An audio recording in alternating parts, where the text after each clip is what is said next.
Miss You Organization itinanggi ang issue tungkol sa umano'y bagong may-ari. Yun na nga, di ba sinasabi nila na walang bagong may-ari ng ano at hindi totoo yung sinasabi nila na bibilhin di umano o mabibili ni Chavit Singson. ng former Governor Chavit Oo. Singson ang Miss Universe.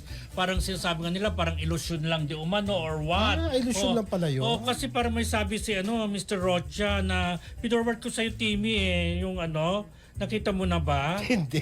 Talbog, yun. Eto, tingnan mo, basahin mo. Nababasa mo ba to? Yan. Yan, sige. Oo.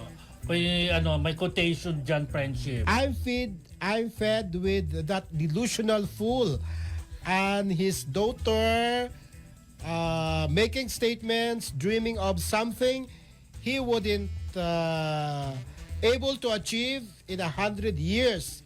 Keep dreaming, my I put on an end to your fairy tales. Ganon. So parang delusional di umano, Parang di ba? ng ilusyon lang. Kasi ang malinaw lang dyan, hindi binibenta di umano ang Miss Universe. Yun ang Correct. malinaw dyan. At ibig sabihin, hindi mabibili ni former Governor Chavit Singson ang Miss Universe dahil sa statement na yan, di ba? Ang dami-dami natin nababasa sa online. Sabi kapag si Chavit daw ang makakabili, yung pagiging Miss Universe ni Miss Mexico, mapabaliwala daw.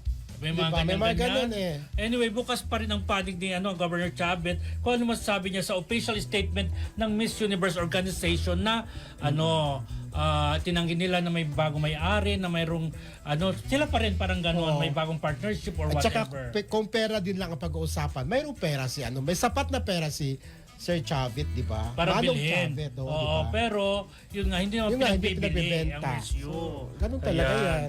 Correct.